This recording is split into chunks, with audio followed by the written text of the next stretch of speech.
dari kelompok 3 sudah melakukan observasi di Rumah Sakit Mitra Sejati. Nah, kami di situ melakukan observasi tentang pengelolaan rekam medis yang ada di rumah sakit tersebut.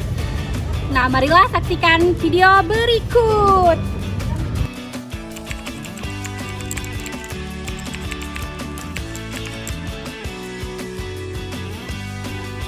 Hai, nama saya Nurul Hasan Haritonga dengan NIM 2107090016. Saya berasal dari program studi S1 Perpustakaan dan Sains Informasi Fakultas Ilmu Budaya.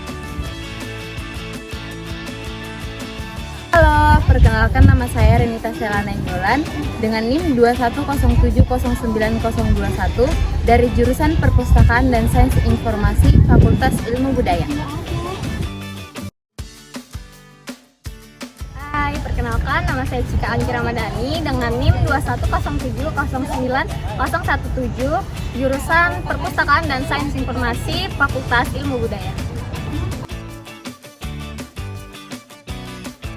Hai, perkenalkan nama saya Aulika Dwi Persila, NIM 210709023 dari Prodi Perpustakaan dan Sains Informasi Fakultas Ilmu Budaya. Hai, perkenalkan nama saya Elizabeth Rai dengan NIM 210709018 Prodi Ilmu Perpustakaan dan Sains Informasi Fakultas Ilmu Budaya. Perkenalkan nama saya Kelvin Obrian Natal Siringoringo dengan NIM 210709068 Program Studi Ilmu Perpustakaan dan Sains Informasi Fakultas Ilmu Budaya.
Rumah Sakit Mitra Sejati, Medan adalah rumah sakit swasta yang berlokasi di Jalan A. Nasution nomor 7, Medan Johor, Sumatera Utara.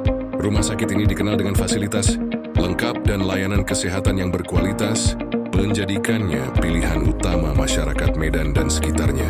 Beberapa layanan unggulan yang tersedia meliputi rawat jalan, rawat inap dengan berbagai kelas, unit gawat darurat UGD 24 jam, serta fasilitas diagnostik seperti radiologi dan laboratorium modern. RS Mitra Sejati juga menyediakan layanan spesialis dan subspesialis, termasuk kebidanan, bedah, kardiologi, dan rehabilitasi medis. Didukung oleh tenaga medis profesional dan peralatan canggih, rumah sakit ini berkomitmen memberikan pelayanan yang cepat, ramah, dan aman. Selain itu, RS Mitra Sejati terus berinovasi dengan menyediakan layanan pendaftaran online, pengembangan teknologi, dan program edukasi kesehatan untuk masyarakat. Dengan pendekatan yang humanis dan berfokus pada kualitas, RS Mitra Sejati menjadi mitra kesehatan terpercaya di Kota Medan.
jurusan Perpustakaan dan Sains Informasi mengenai mata kuliah rekam medis. Di sini kami ingin mewawancarai mengenai pengolahan rekam medis di klinik ini, Bu. Jadi kami ada beberapa pertanyaan yang akan kami tanyakan kepada Ibu. Yang pertama, bagaimana cara pengisian form pasien di klinik ini? Ini saya? Iya. Oh.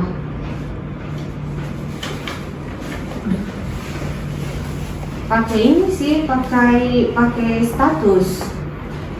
Oh, status. Kayak mana ya? Pakai status pasien. Oh, kalau contohnya itu pengisian formnya, hal atau data apa aja yang dibutuhkan? Oh, biasanya anamnesa. Di situ nanti ada anamnesa, kemudian ada tempat diagnosa, kemudian tempat untuk pemeriksaan fisik, kemudian tempat untuk meletakkan terapi. Kemudian terakhir, ya udah paraf aja. Kayak gitu. Terus kalau sistem penyimpanan data rekam medis di klinik ini tuh masih manual atau sudah digital? Oh, udah digital. Oh, kalau udah digital, perangkat lunak atau alat teknologi apa yang digunakan? Pakai ASIS. Oh, itu aplikasi ya? Iya, aplikasi dari BPJS. Terus data rekam medis di klinik ini itu disusun atau diklasifikasikan berdasarkan apa, Bu, untuk mempermudah pencarian? Biasanya dari abjad sih.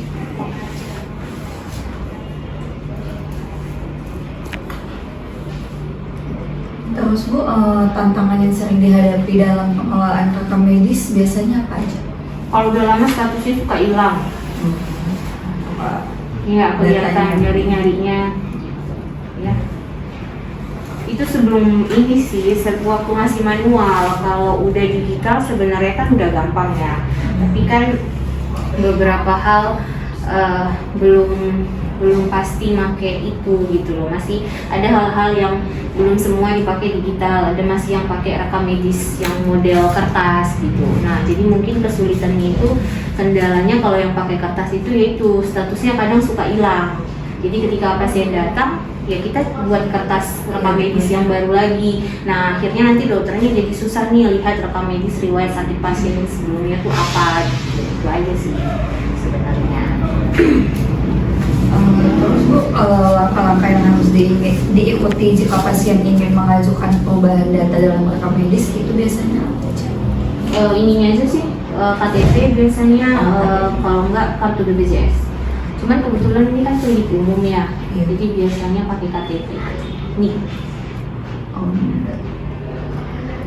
Terus berapa lama rekam medis disimpan setelah pasien tidak aktif?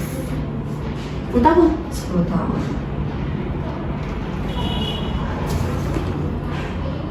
Terus, apakah berkas rekam medis di klinik ini dimusnahkan jika sudah tidak diperlukan lagi?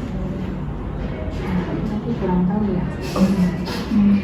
Tergantung ownernya. Berarti Ibu nggak tahu lah ya prosedur pemusnahannya itu Iya, bagaimana? tahu. Kalau itu aku nggak tahu di sini ya. Tergantung ownernya lah. Kalau proses pengembalian kembali berkas rekam medis jika ada pasien yang kembali berobat, Bu, itu gimana? Pengembalian dari mana? Pengambilan kembali retrieval berkas rekam medisnya jika ada pasien yang kembali berobat ke klinik ini. Kan masih disimpan di sini. Jadi diambil berdasarkan nama pasien yang tadi kan disusun berdasarkan huruf gitu.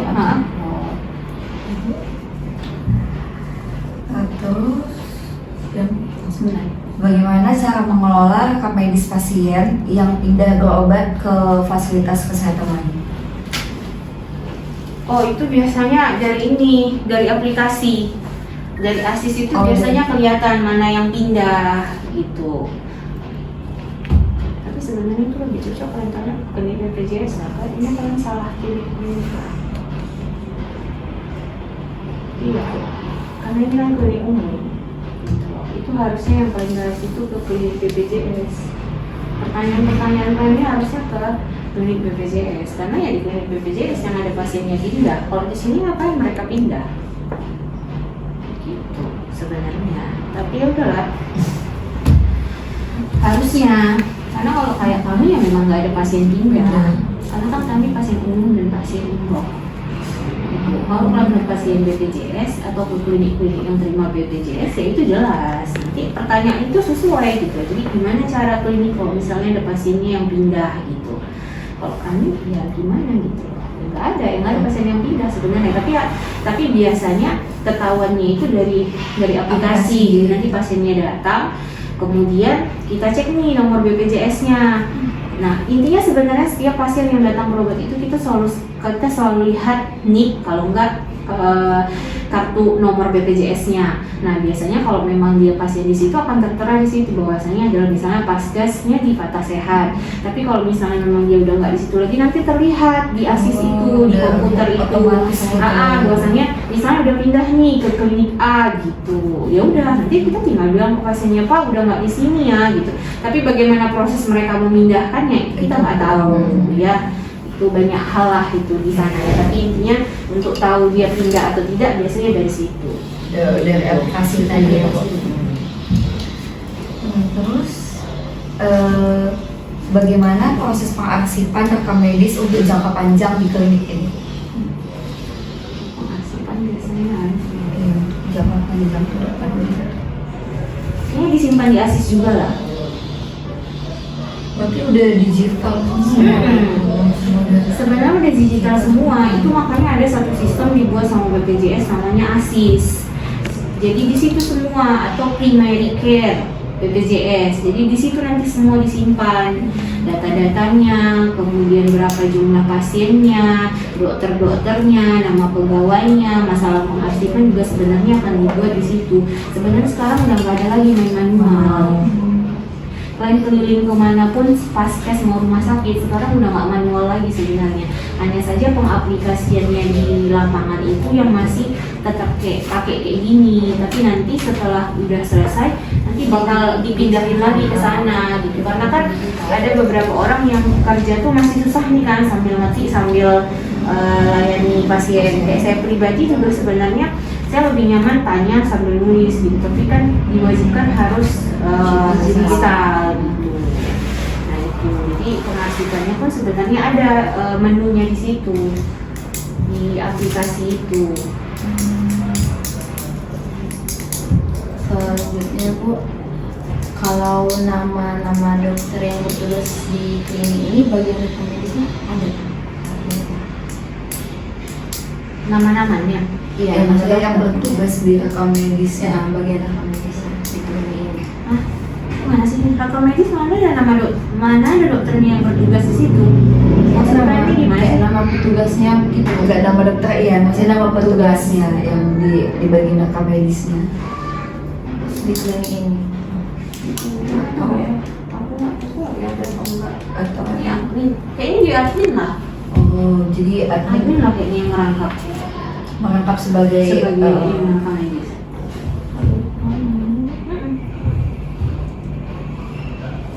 Kayaknya di Paskes tingkat apapun jarang nggak ada khusus pegawai rekam medis. Biasanya mereka merangkap, admin biasanya itu merangkap. Kalau nggak yang lebih parah, di dana perawatnya merangkap jadi admin, merangkap jadi pegawai rekam medis, merangkap jadi semuanya. Ada lagi? kalau perawatan yang ada di klinik ini tuh apa aja? Contohnya kan mau yang kayak mana? Perawatan apa? Perawatan gigi? Oh di sini juga ada. Nggak ada. Oh. Di sini perawatan dokter umum aja.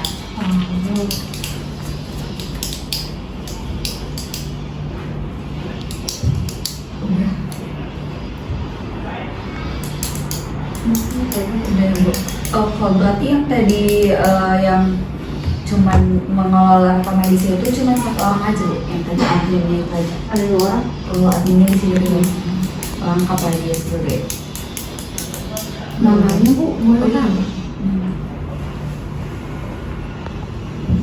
Baby. Olah. Feby dan Kak Feby. Apa Bu? Anggota Ita. Hah? Anggota Ita.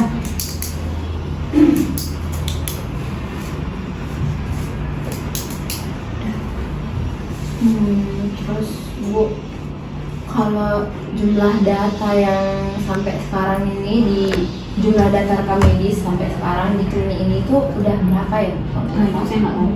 Oh iya.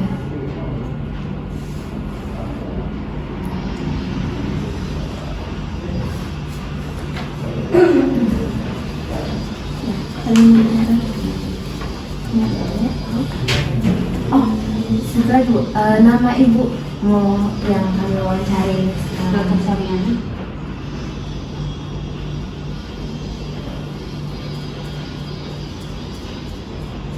Untuk klinik ini sendiri itu ada websitenya nggak Bu? Website. Email sih yang ada. Website nggak ada.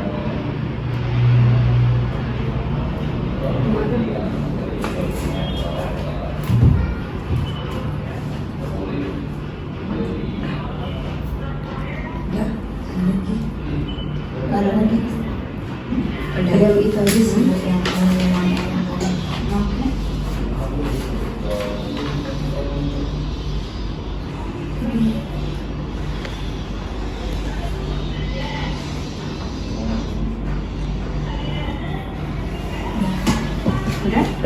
Udah kan? Makasih ya Bu. Iya, sama-sama.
mau nanya aduh, aku nggak nanya bang berapa ya? 2000, aku lupa 2001 atau 2000 berapa? Tapi nanti kita tanya nih, iya, aku lupa. Kayaknya 2001 kalau nggak salah.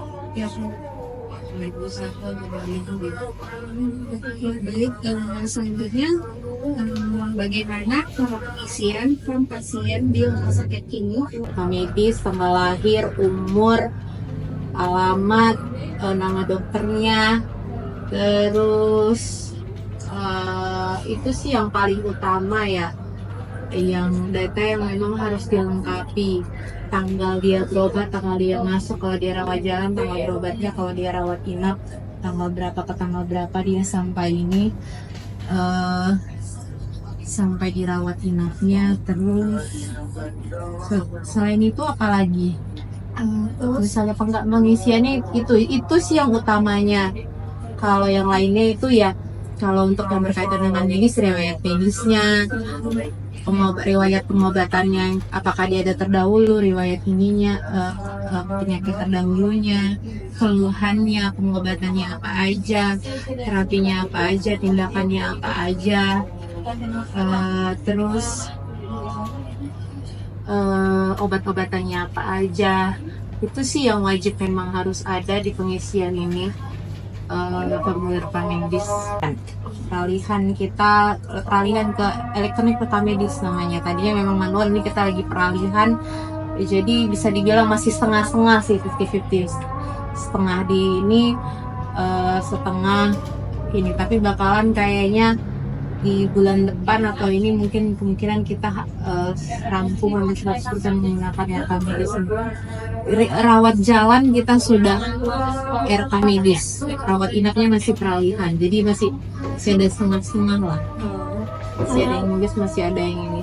Kalau begitu kan Kak, berarti sebelumnya ini masih manual ya Kak? Iya, ini kayaknya seharusnya masih manual, masih ada manual sebagian. Jadi saat manual ini pengklasifikasian datanya itu biar dicari kemarin tuh sistemnya bagaimana? Untuk kayak jadinya manual kan, kalau klasifikasi. Jadi kita belum bisa tarik data sebelumnya. Nah, jadi kita masih berdasarkan dengan status fisik sih sebenarnya. Status fisik dan kebetulan kita itu di scan ininya, pemindahan apa sih namanya ya, pemindahan data secara elektronik namanya elektronik, tapi kita harus print lagi karena kan memang kita masih belum bisa tarik data seutuhnya, itu tadi masih manual, jadi kita medianya masih scan, masih istilahnya masih di scan lagi penyimpanannya. Jadi ada fisik juga datanya, jadi kita ada simpan di digital, media digital ya, dipindahkan ke itu, kayak di scan gitu. Ada lagi? Ketika mengelola rekam medis ini, apa yang sulit jadi pengelolaan dari rekam medis? Sulitnya itu satu, jadi di penyimpanannya ini sebenarnya tidak sebenarnya harusnya ada standar yang mungkin kalian tahu kan, ada standarnya yang dia harus diurutkan dari nomor rekam medisnya. Ada dua kan, sentralisasi atau desentralisasi. Nah, kita ini masih penyimpanan apa? Siska desentralisasi. Jadi rawat jalan, rawat inapnya masih terpisah. Itulah, pernah berobat di sini. Nah, kita mencari data yang kembali. Gak jumpa misalnya nih. Apa buat lagi atau gimana? Kalau riwayat mungkin di sistem masih ada. Cuman kalau berkasnya itu ya itu makanya nah kalau misalnya dia di tahun-tahun tertentu kita mulai itu yang sudah mulai digital pemindahan data itu di tahun 2014.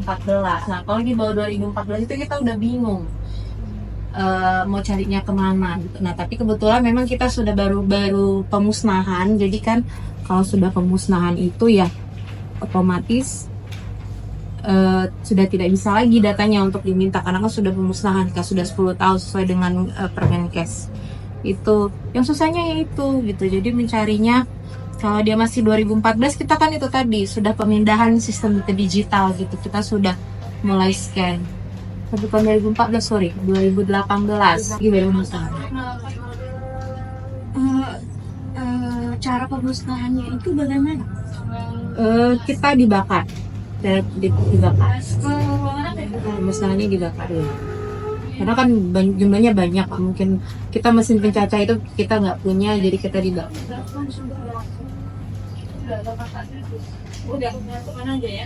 Nih Kak, kalau misalnya ada pasien nih dirujuk ke rumah sakit lain nih, bagaimana tuh masalah rekam medisnya Kak? Ya kita ada namanya formulir, transfer pasien antar rumah sakit. Kita ada mengajukan formulir itu, dan otomatis kan perawat kita ada yang mendampingi kan, perawat dan atau dokter yang mendampingi untuk merujuk ke sana. Dan juga sekarang sudah pakai sistem, misalnya kita mau merujuk itu ada sistem dari Kemenkes itu namanya Sisrut yang harus kita diisi dari kita. Memang kita mau merujuk, setelah kita konfirmasi dengan PIC-nya, kita wajib ngisi Sisrut itu dan wajib diisi secara lengkap riwayatnya. Kita itu penyimpanannya jadi tidak lagi diurut dengan nomor rekam medis, tapi kita mengurutkannya berdasarkan bulan. Karena misalnya nanti untuk memudahkan kerja di sini juga, misalnya ada pasien yang mau cari misalnya dan riwayatnya misalnya setengah segini nih gitu, misalnya dokter ada yang ini, itu memudahkan kita tinggal lihat riwayatnya tanggal berapa, bulan berapa. Kalau dari rekam medis itu udah agak susah, karena dari awalnya saya bilang dasarnya itu dari terdahulu itu sudah tidak sesuai dengan standar gitu sih. Jadi penyimpanannya itu pasiennya gitu, nggak banyak. Dia paling itu asesmen rawat jalannya, asesmen dokternya, asesmen catatan perawatnya, sama resume medisnya, dan juga penunjang-penunjangnya. Cuman itu yang lebih banyak itu ya rawat inap. Kak, kalau misalnya contoh form datanya itu ada nggak yang belum diisi? Untuk kayaknya kita nggak bisa kayaknya ngasihnya, karena itu kan rahasia ya. Sebelum diisi ada formnya aja gitu. Iya sih, nggak bisa sebenarnya, itu nggak bisa keluar ya. Iya. Ada yang bertanya? Yang mau ditanya ada lagi? Iya.